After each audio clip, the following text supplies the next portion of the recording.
அதுக்கப்புறமா ஐயோ எம்மா கல்லையை திங்கிறது. இறஞ்ச கல்லையை தின்னாலும் பரவாயில்லையே, முட்டில் உள்ளதை ஒன்று ஒன்று ஆஞ்சு ஆஞ்சு திங்கிறானுங்களே. இங்கே பாருங்க, நல்லா காஞ்சிருக்கிறதுக்கு அதுக்கும் நாளைக்கு எல்லாம் கக்கிக்கிட்டு கிடக்க போகுது. இதை தின்னுட்டு தான் வீட்டு பக்கம் வர்றது கிடையாது.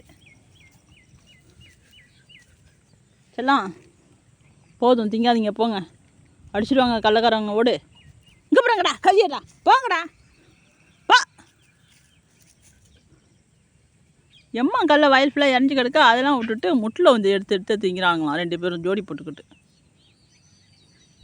போமா ரெட்டே. இப்போ நல்ல பிள்ளையாக இறஞ்சிருக்க கல்லை திங்கினாவது. மணி வந்து 6 ஆயிடுச்சு. ஆமாம் 6:05 ஆகிடுச்சு. இன்னும் எல்லாம் கல்லாஞ்சிட்ருக்காங்க, கொஞ்சம் பேர் கொடி இருக்கிறாங்க. ஜில்லு குட்டி ஜில்லு வராங்க.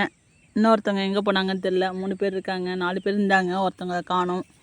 நம்ம சேட்டை வந்து வீட்லேயே கிடக்கு, நான் வந்தது தெரியல. வாங்க அடுத்தது நீங்கள் ஒரு ஆள்.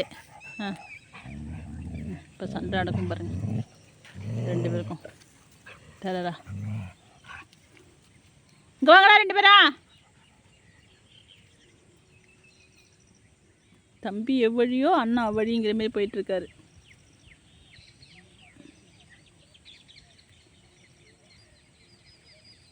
சேட்டா ரெட்டே,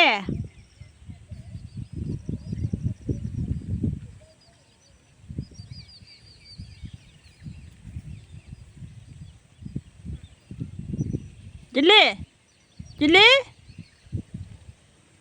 ஜூட்டு விட்டானுங்கெல்லாம் வீட்டுக்கு கிளம்பிட்டானுங்க.